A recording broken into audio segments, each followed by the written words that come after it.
Hello, it's Wednesday, and I'm doing a little Wednesday session here, and starting with the Striptease Act. And I'm in my living room in Portland, Oregon, and I figured I'd get back to doing online activities on some kind of basis. I figured weekly basis. At noon on Wednesdays, Pacific time. Gonna get a pickup installed in this thing soon. It'll sound better.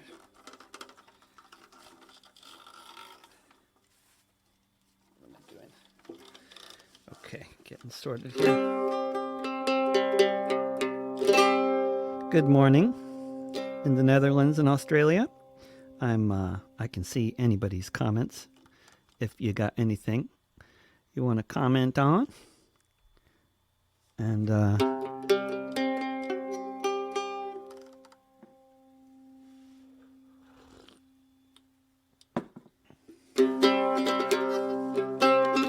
been working on playing songs with the mandola and see if anybody likes it.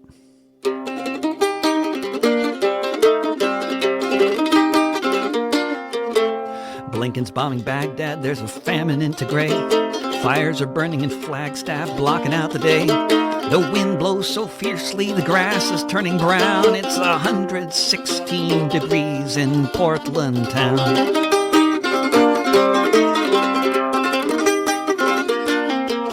The spas and churches dripping with blood.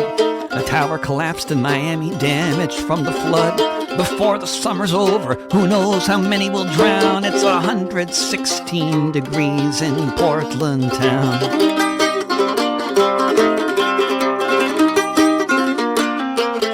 The prices of houses are rising like never before. Along with ocean waters, the temperatures soar. The developers develop, water tables go down. It's 116 degrees in Portland town.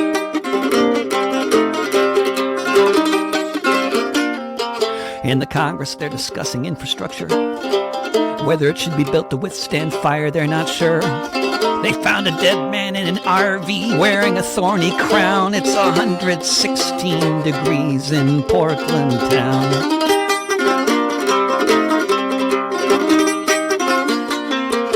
In the farms in the valley, they're out picking cherries, dropping dead on the field with a bucket of berries.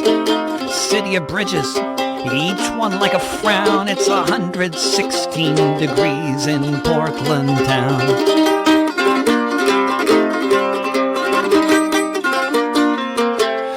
No way out, even north of the border. Welcome to the New World Order. Produced by criminal corporate clowns. It's 116 degrees in Portland town.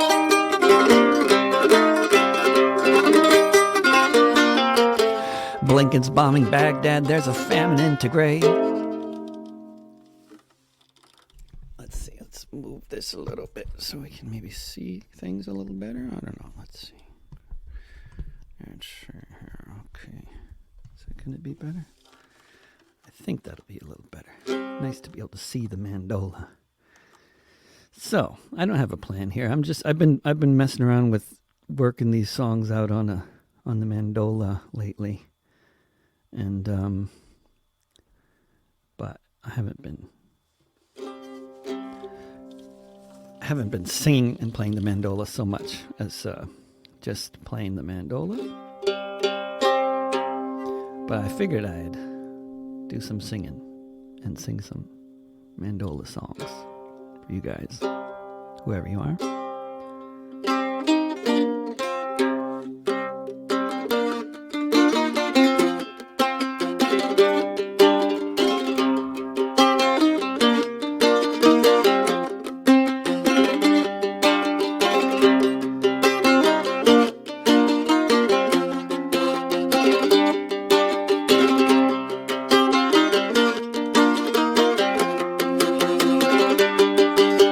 Each time I leave the apartment, things change a little more. The rug pulled out so many times, who knows where's the floor? Folks look more ragged by the day. I can give them a few bucks. Wonder what the future holds. Wish them luck as I walk on by.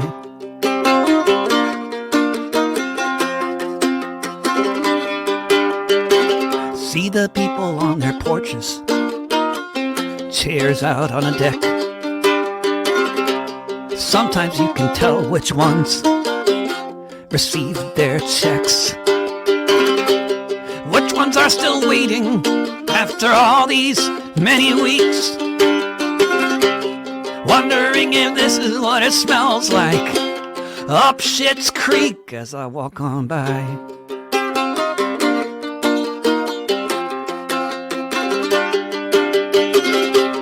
When my children ask me, I'm not quite sure what to say.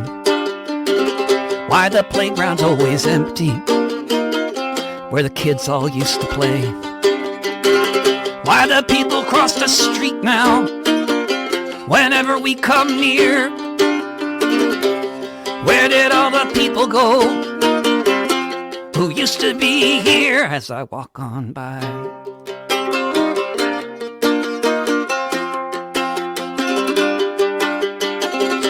I go out with my headphones on, like everybody else does, listening for news suddenly relevant, because we all want to know how the virus might transform all of us still here, weathering this storm as I walk on by.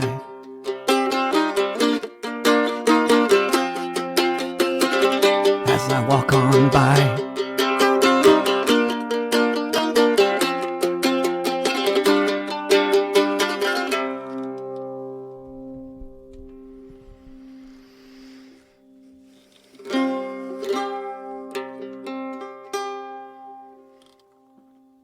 So it's quite an eventful Wednesday for news. We are looking at the possibility of overturning Roe v. Wade here in the U.S., and then maybe Russia invades Ukraine and China invades Taiwan, all on the same day. Could be.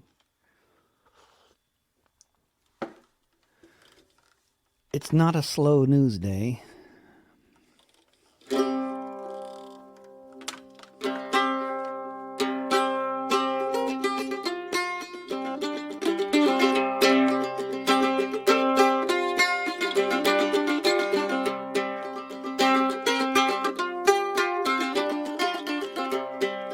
Wake up another morning, see my baby's cheeks. Glad to be around to have another week. Watch the magic happen, find all there is to learn as the planet floods and burns.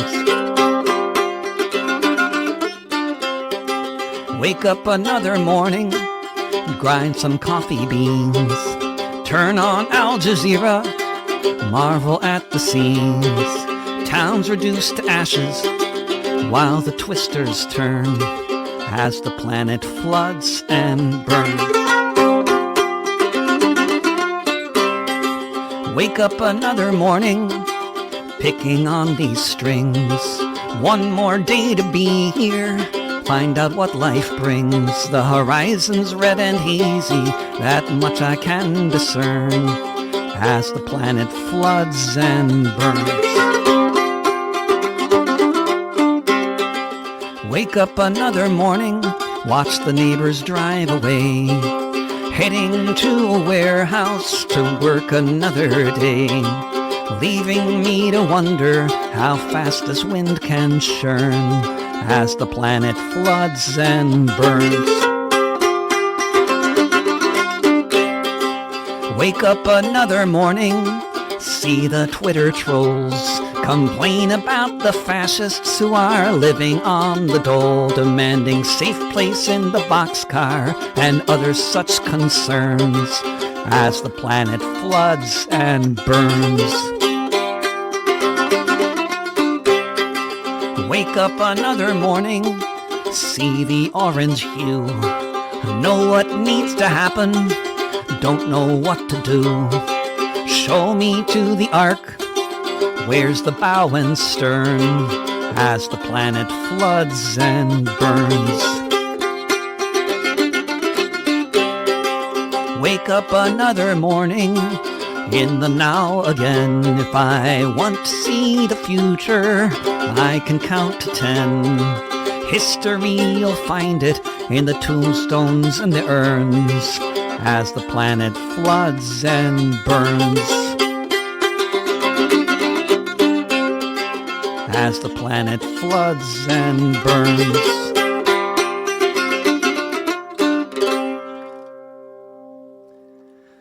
Oh, wonderful. Oh, wonderful. I don't know. I never get tired of seeing people commenting who are coming from different places. It's my favorite thing about the internet. We have Australia, Cardiff, the Netherlands, Belfast, Switzerland.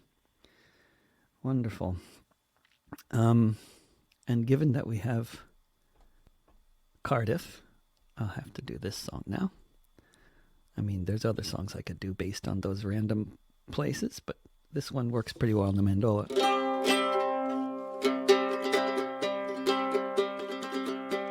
1831, the age of industry begun.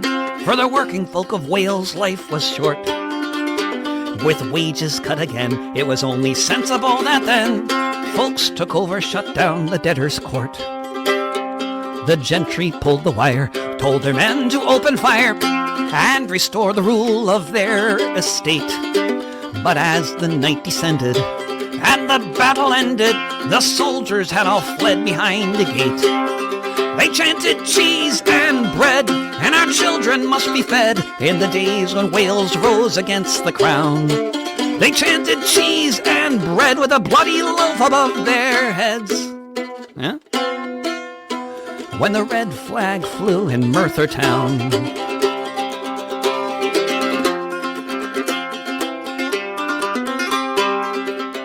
The message went out east and west to put the gentry to the test. The cavalry was ambushed and turned back.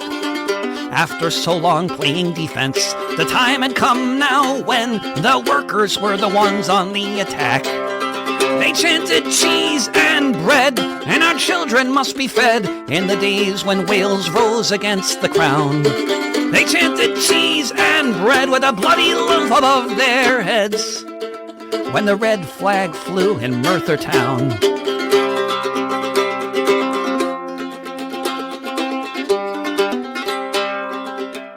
The crown sent soldiers by the score till order was restored. Then came Dick Penderyn's execution, another martyr for the cause, meant to give us pause the next time people call for revolution. They chanted cheese and bread, and our children must be fed in the days when Wales rose against the crown. They chanted cheese and bread with a bloody loaf above their heads when the red flag flew in Merthyr town.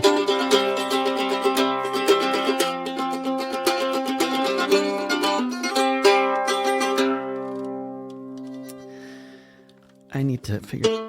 Why can't I get that chord? Okay, there it is, but... Okay. I need to practice this more, but that's okay. I'll just subject you to it. The nice thing is you can always just leave if you don't like it. There's a rumor that the decision in the Royal Courts of Justice in London around extraditing Julian Assange to face 175 years in prison in the United States for doing journalism too well. They may, early December, they may decide on that.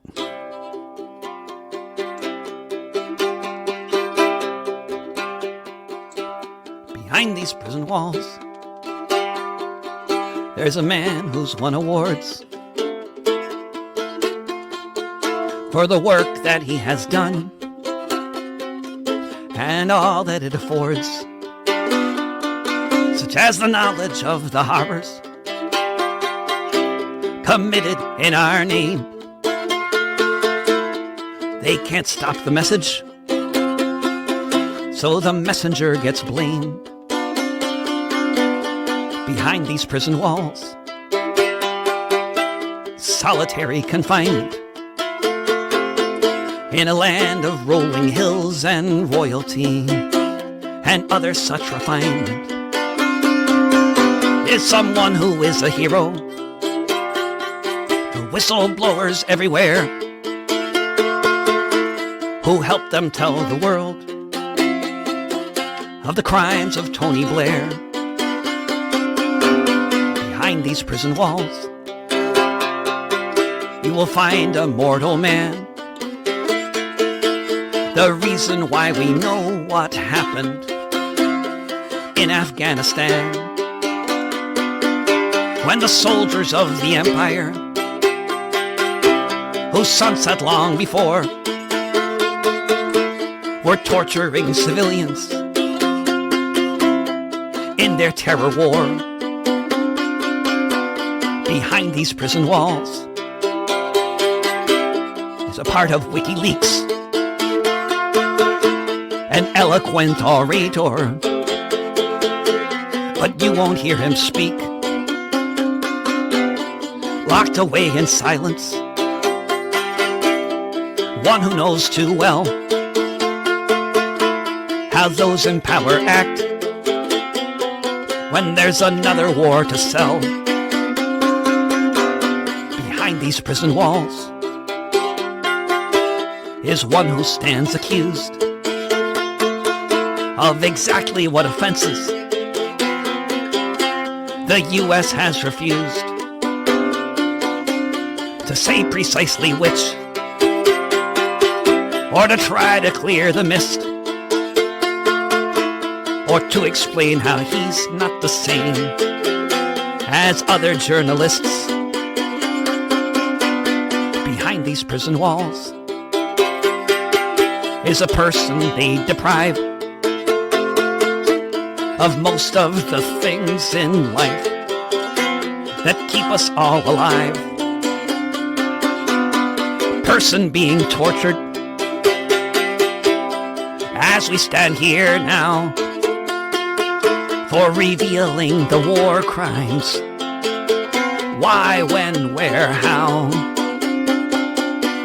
Behind these prison walls, our very right to be informed of what the hell is going on is the teacup in this storm.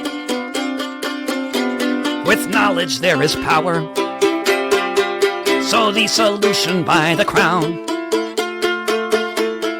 24-hour a day, indefinite lockdown. Behind these prison walls.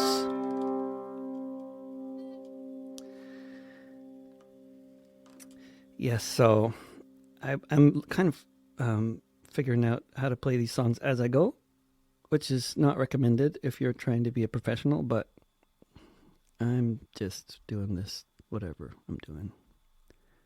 And I'm still a professional. Maybe I shouldn't be.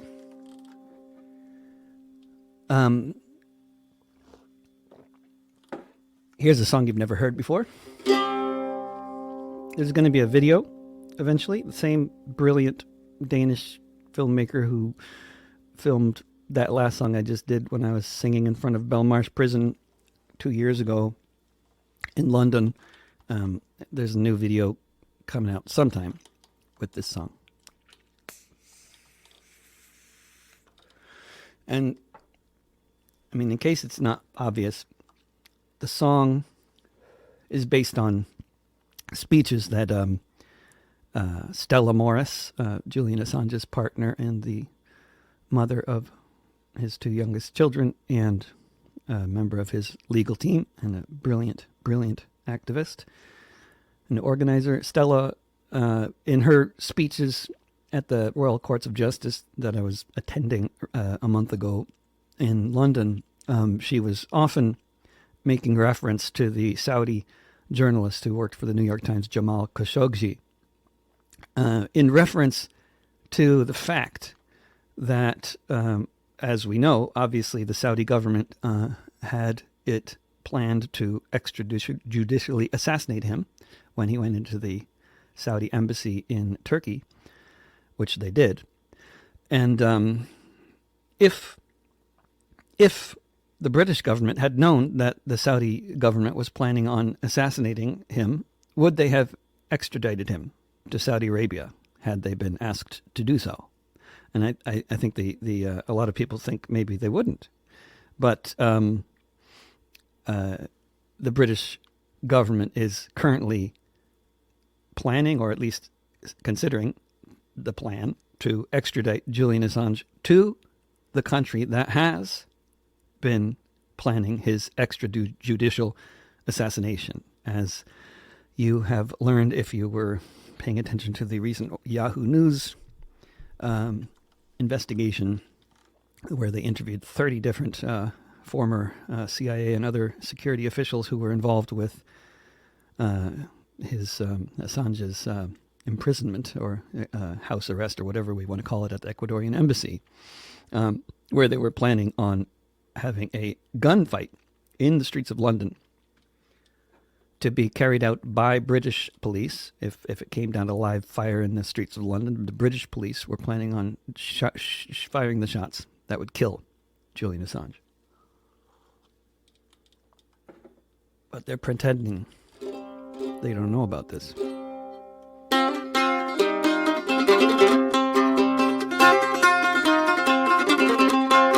If he were wanted by a nation not run by the rule of law, if senators and generals had so often made the call that he should be hit with a missile if he had said that on TV, what would you expect from a legal authority asked to extradite him back to this country if his name were Jamal Khashoggi? He were wanted by a nation which had sent its spies to arrange a situation where he accidentally dies. They had secretly listened in on all his conversations. If they had explicitly made plans for his assassination, would you write it off as just a strange conspiracy if his name were Jamal Khashoggi?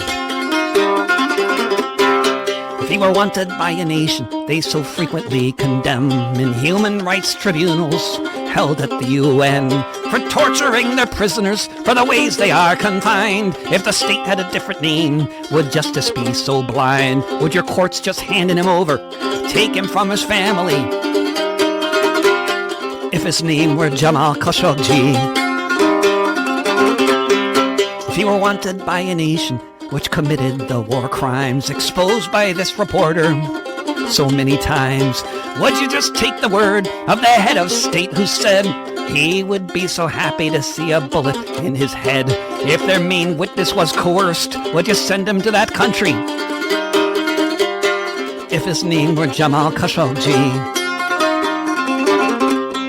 If he were wanted by a nation that did all these things and more, if it were Iran or Russia, would you be keeping score? Would you trust their prosecutors, all the nice things that they say about their justice system before they take him away? What if his name were Julian? Would you send him across the sea if his name were Jamal Khashoggi?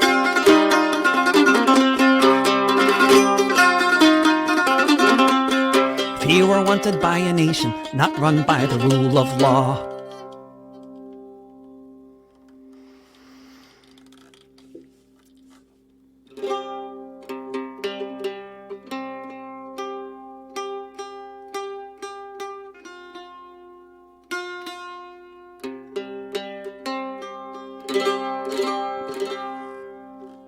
Let's see. Well, Belfast. I was just in Belfast. I love Belfast very much. I wrote a blog, a very lengthy blog post about my travels in Europe in case anybody wants to read it. And it includes a lot about Belfast. This is a true story about Belfast.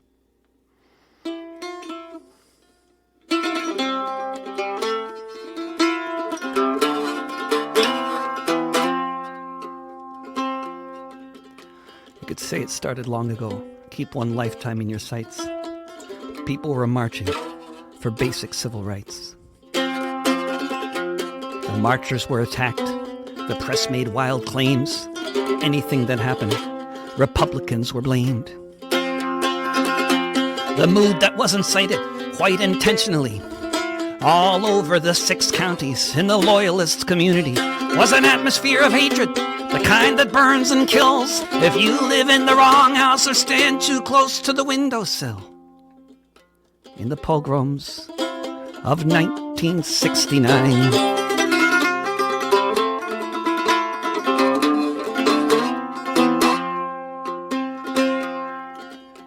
With torches, pikes, and guns, neighborhoods were attacked, supported by police if anyone dared fight back. Fight back people did, kept the loyalist mobs at bay.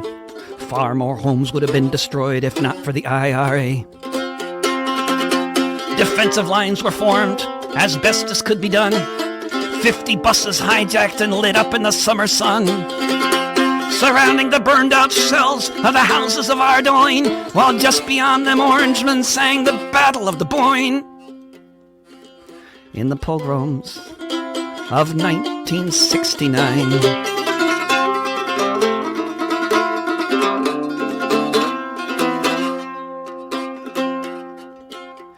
Thousands fled the carnage.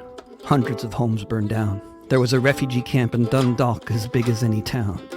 The British Army invaded the north and started building walls, separating ghettos from the bog side to the falls. If you want to understand the world you live in, you have to peel back the layers and look beneath the skin. If you do that, you may find so much of these troubles began half a century after the black and tans.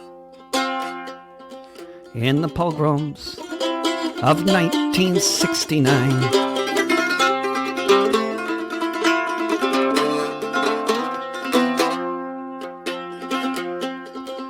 You could say it started long ago, or keep one lifetime in your sights. People were marching for basic civil rights.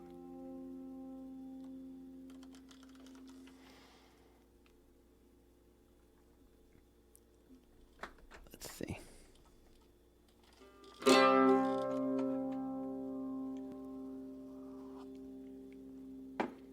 All these adjectives coming in are at least as good as applause. I love it.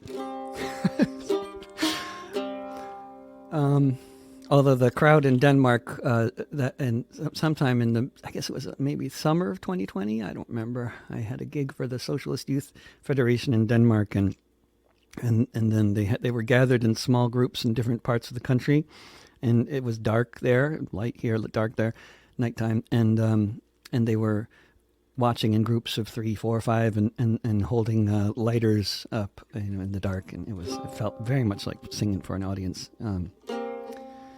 It was really nice. Nothing quite as good as the actual physical thing, but here's a song. I wrote the song several years ago. If we were to change any of it, we could change like one word in the third verse to reflect updated politics, but basically it's all the same.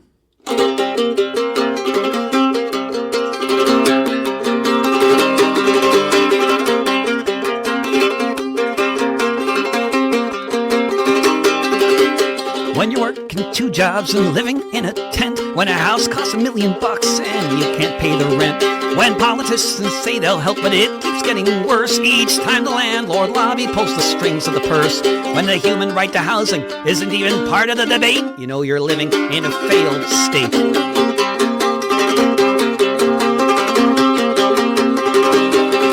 When millions of citizens are spending half their lives locked up in a prison for trying to survive. One must also be joking just to have a place to stay when the prisons pay the senators to look the other way. If you have to be a criminal to put food upon your plate, you know you're living in a failed state.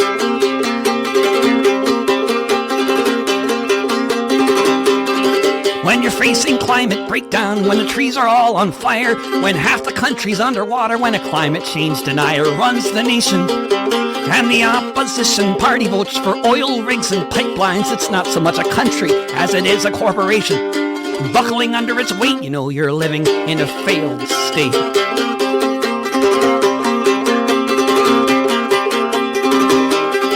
When your nation is an empire facing daily blowback, and the only thing your leaders can think to do is attack. Bipartisan consensus that we need to spend $700 billion before the year's end on a military budget to make America great, you know you're living in a failed state.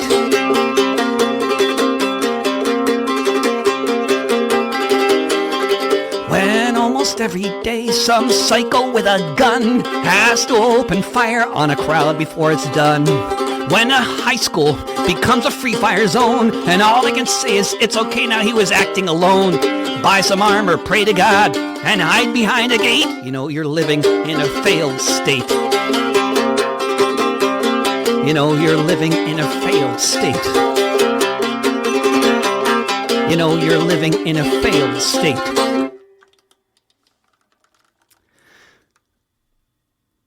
And, yeah, speaking of court cases and failed states, this is, do this one.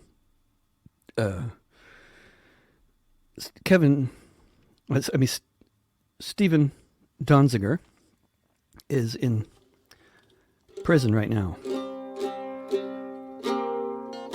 It's very unclear to me what he's doing there, but basically he won a $7 billion settlement against the Chevron Corporation on behalf of 5 indigenous tribes in Ecuador whose land was totally destroyed by Chevron.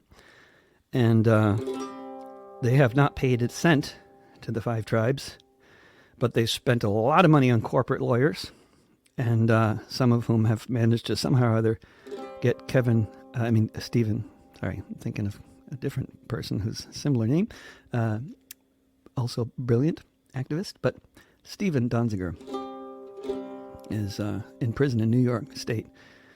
Who knows what he's doing there? It's gotten very little attention.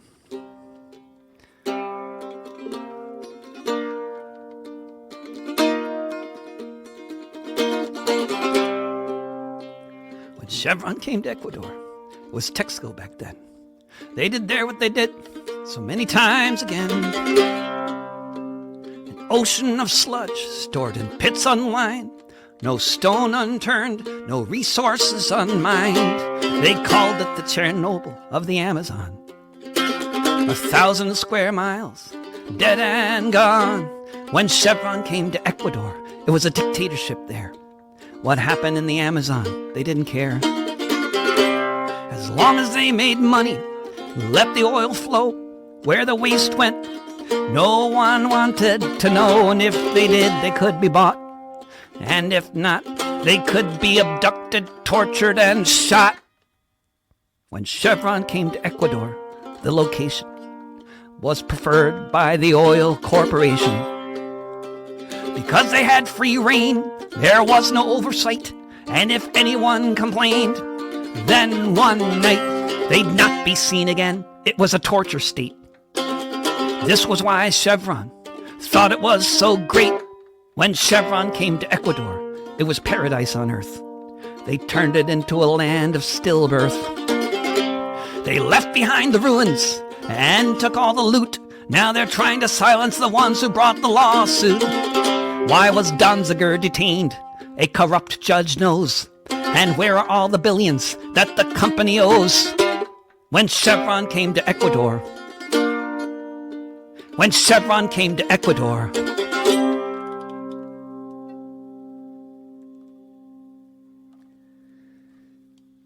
thank you. Well, let's see now what. Oh, here, this one. I think this one works well with this mandola. Mandola. Apparently the name originates from the word for almond, I think. Mandel, right? I think. And that some of them are almond shaped. Kind of strange. Word origins.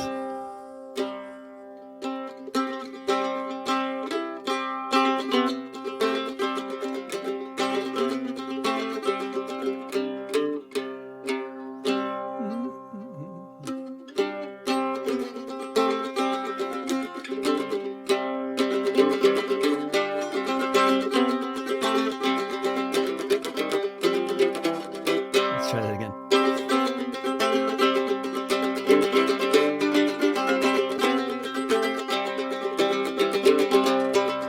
Fifth month of the year, on the 1st of May, known around the world as International Workers' Days. You'll still see people marching every corner of the earth. St. John to Santiago, Kerala to Perth, all keeping alive the fantasy. What could happen down the line when the workers of the world combine?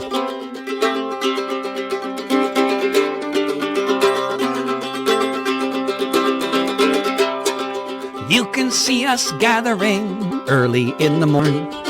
Some are celebrating the shackles we have shorn, while so many billions are just waiting for the moment that we might stop losing the class war, when someday we can all say, yeah, we're doing fine. When the workers of the world combine.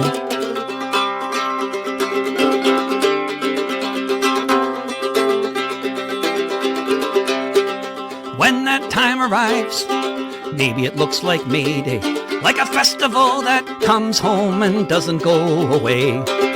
Every race and gender, every walk and station, with the working class united, every land and nation.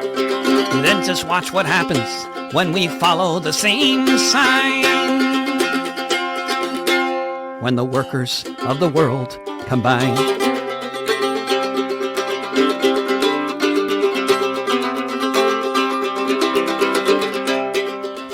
Month of the year, on the 1st of May, known around the world as International Workers' Day.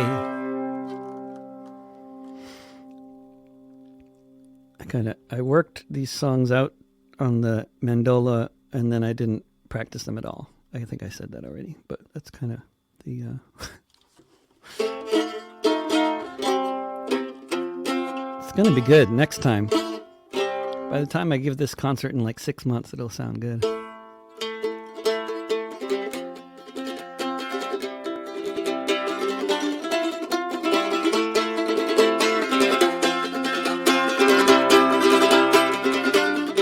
I heard the marching, chanting, kill them all. I saw millions of people trapped behind ghetto walls. I saw the soldiers shooting every Friday afternoon. I saw some exposed to sickness, with others made immune. I saw the tear gas in Al-Aqsa, eyes open wide. I saw the mob attack the motorist and beat him till he died. I heard the generals lying, I saw the tanks moving in. I heard the settlers shouting, let the killings begin. Look up above, hear the ear-splitting sound. Watch the buildings crumble to the ground. See the planes in the sky there by the sea, so much like New York City.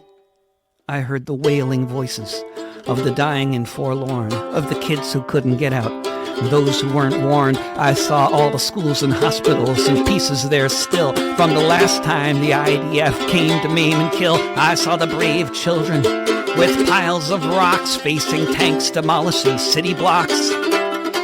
what's left of the grove but some sap, as they try to wipe Palestine off the map. Look up above, hear the ear-splitting sound. Watch the buildings crumble to the ground. See the planes in the sky there by the sea, so much like New York City. I heard the DNC, and all the Republicans too, pledge allegiance to Netanyahu. I heard the president starting the story with rockets from a ghetto where people live in rubble, starved by an embargo. I saw a whole lot of crocodile tears on display for the zillionth time. I heard politicians say, can both sides please de-escalate? On one side are the occupied, on the other an apartheid state. Look up above, hear the ear-splitting sound. Watch the buildings crumble to the ground. See the planes in the sky there by the sea, so much like New York City. I heard them marching, chanting, kill them all. I saw millions of people trapped behind ghetto walls.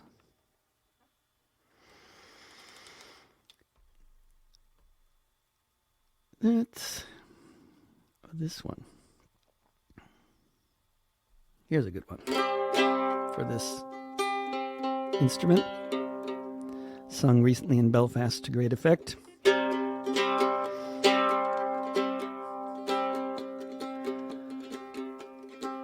About a man whose mural you can find on the walls of West Belfast, various locations. He grew up on a farm in a troubled Irish land, under foreign rule and the British Crown's command.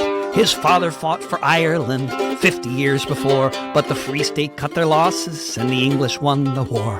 When internment without trial was the order of the day, when his brother was arrested and his friends were blown away, when he was beaten near to death, he decided come what may, he'd throw his lot in with the provost and he joined the IRA. In the occupied 6 counties, perhaps it never will be known, all the foreign soldiers in Armagh and Tyrone, who decided to head back across the Irish Sea so they wouldn't have to meet the man from south of Derry. He never wavered in his battle for Irish liberty, and the Crown would soon regret the day they made him enemy. The Brits called it bandit country, and it filled them all with fright. In the borderlands, he who walked the hills at night. Up the Provost, that's what he said. 3 little words that filled the British Crown with dread. With a rifle on his shoulder, a timer and a fuse. Long may we remember Commandante Francis Hughes. Long may we remember Commandante Francis Hughes. Once he was surrounded by the SAS. How he might escape was anybody's guess. In his boots and camouflage, he didn't miss a beat. He walked right past the soldiers and out into the street. Once he came upon a checkpoint, the soldier didn't want to die. He recognized our Francis and the soldier waved him by. He didn't want to find out if he could take what he could give. He knew there'd be a shootout and the soldier chose to live. Up the Provost, that's what he said. And from this farmer's son, better men had fled. With a rifle on his shoulder, a timer and a fuse. Long may we remember Commandante Francis Hughes. Long may we remember Commandante Francis Hughes.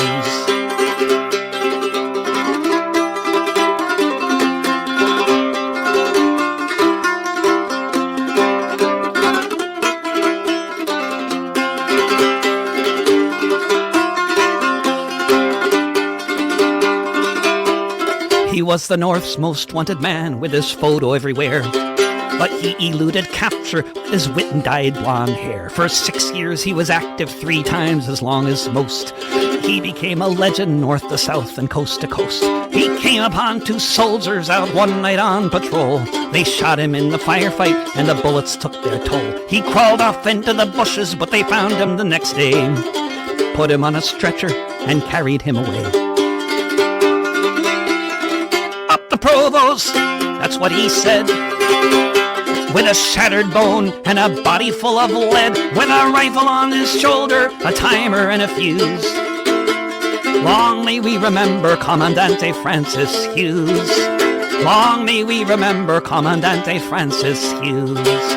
They beat him and they tortured him and they gave him 80 years. When they brought him to the H blocks, he was greeted there with cheers. He went right onto the blanket, and when the hunger strike began, he was the first to volunteer, along with Bobby Sands. He was an Irish soldier, that's how he did his time. He knew he was no criminal when occupation was the crime. Bobby Sands had passed beyond us, where Francis soon would be, and although he couldn't stand, and he could barely see, up the Provost, that's what he said, as they carried him to hospital to lay in his deathbed, with a rifle on his shoulder, a timer and a fuse.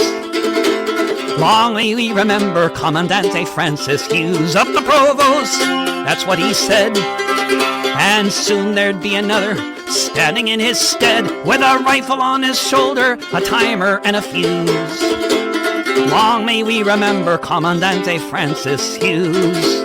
Long may we remember Commandante Francis Hughes.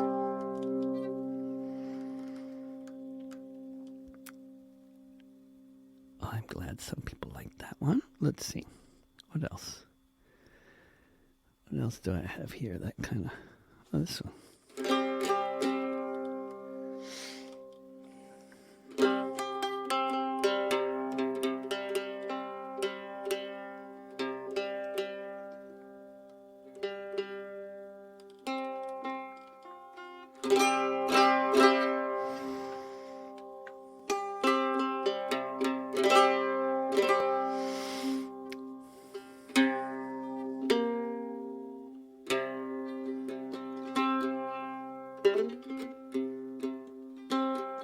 This machine is dangerous. It communicates. It can carry memes that can destabilize a state.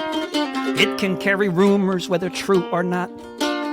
It can sow discord like an agent or a bot. It can bring people together. It can unify. Or it can spread half-truths and lies. This machine is dangerous. It can light a fire. There may be no limit to what it can inspire. Bring a person to the edge of sanity and back. It can mobilize a mob to attack. It can fire ammunition with each swing of a pick, faster than Jackie Chan can kick.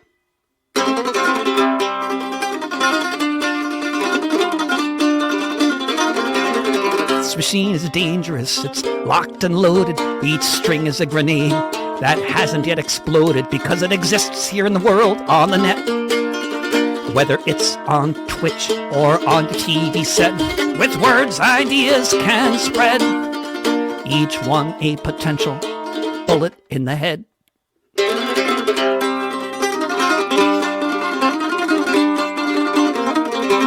This machine is dangerous. It can make you dance. It can make you feel like maybe you have a chance. It can spread a celebrate a ketchup. It can save your soul. It can create division if division is the goal. It can build a movement, or it can call it out. Of one thing at least there is no doubt. This machine is dangerous.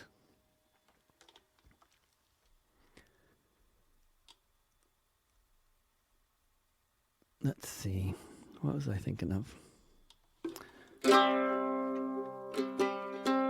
Yeah, with all this, I think I wrote about it in the blog post recently, if anybody wants to read it. But the polarization of society all over Europe and here is really depressing, and I just think the left is about as messed up as the right is on a lot of this stuff, which is especially depressing because seeing all these different people who are upset with their governments about things related to mandates and masks and virus and stuff.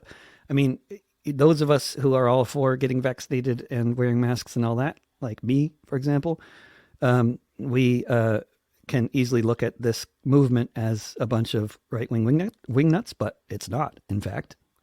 Actually, you talk to these folks and you find out they're not at all like right-wing wingnuts. They're just people who don't trust their governments, and that's a very common thing in most countries because the governments are not trustworthy. And Denmark hasn't had these issues mainly for the most part because people trust the health department there. It's not how it is in most of the world because there's inequality in other countries. They have it in Denmark too, but nothing like in other places like Germany or England, for example. But after reading so many stories about people dying on their deathbeds who were not vaccinated, I wrote this. They lied about the wars, took time to figure out that democracy and freedom was not what it was about. They said we'd fight the terrorists, but all that I could see was I was occupying someone else's country. They lied about the weapons. They all were so convinced. The generals on the TV, haven't heard from them since. They say it was an accident. I think it was their plan. They spread the lie on CNN and NPR and C-SPAN. They lied about the jobs all the pundits used to say before the good jobs went away. Sign up to this free trade bill, win-win all around. Now half the guys I used to know are 6 feet underground.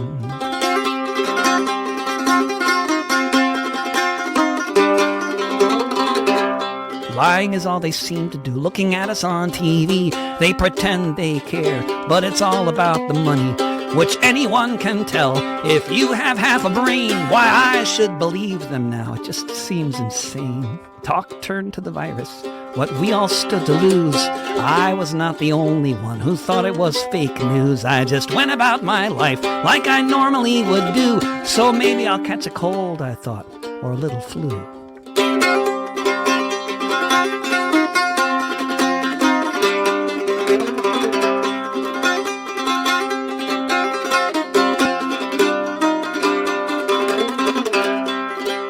They lie about so much, I wish it were not true. But from this hospital bed, if I could just click undo, I guess I would have worn a mask, stayed home to quarantine instead of being intubated. Hooked up to this machine, you can say that I'm an idiot. Maybe I don't know, but before I take my leave, before I have to go, before they stick me in a box with quarters on my eyes, there's lots of blame to go around here, and I know where it lies. They lied about the wars.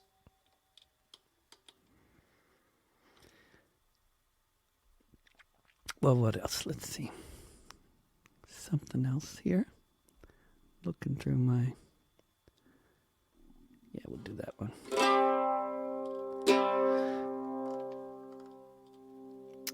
Well, thanks y'all for listening.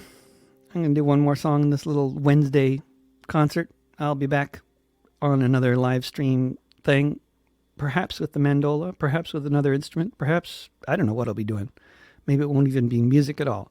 But I'll be back next Wednesday at noon Pacific time, 8 p.m. in Belfast, 9 p.m. in Copenhagen.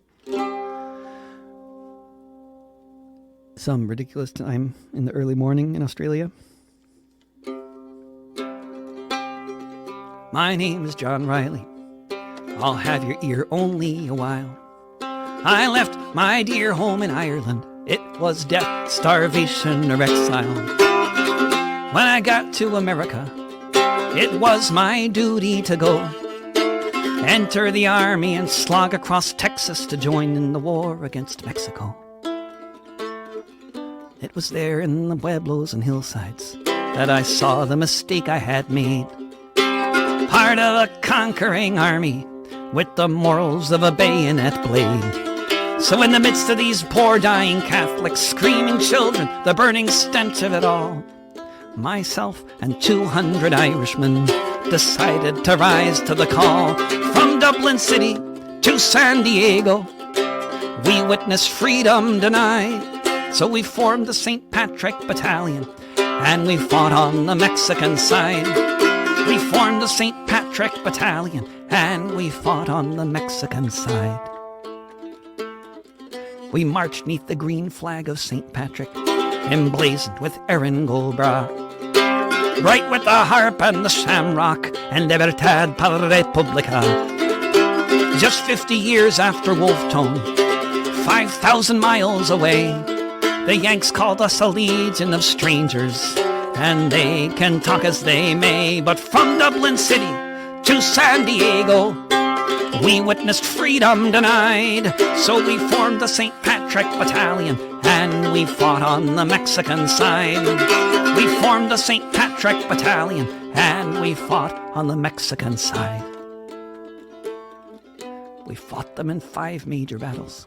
Churubusco was the last. Overwhelmed by the cannons from Boston, we fell after each mortar blast. Most of us died on that hillside in the service of the Mexican state. So far from our occupied homeland, we were heroes and victims of fate. From Dublin City to San Diego, we witnessed freedom denied. So we formed the St. Patrick Battalion, and we fought on the Mexican side. From Dublin City to San Diego, we witnessed freedom denied. So we formed the St. Patrick Battalion, and we fought on the Mexican side.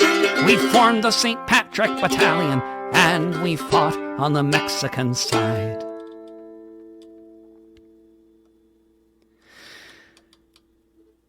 Thanks for listening, everybody. Oh, east of the 205. I did have that worked out, and I'll do that sometime soon. And, yeah, thanks for listening. I'll be back, and keep on keeping on. And, yeah, what else do I have to say? That's about it. If you want to support what I'm doing, my strange excuse for a job, go to patreon.com/David Rovix. Otherwise, don't worry about it. And I'll see you down the road, I hope, in the real world, COVID or not. Bye for now.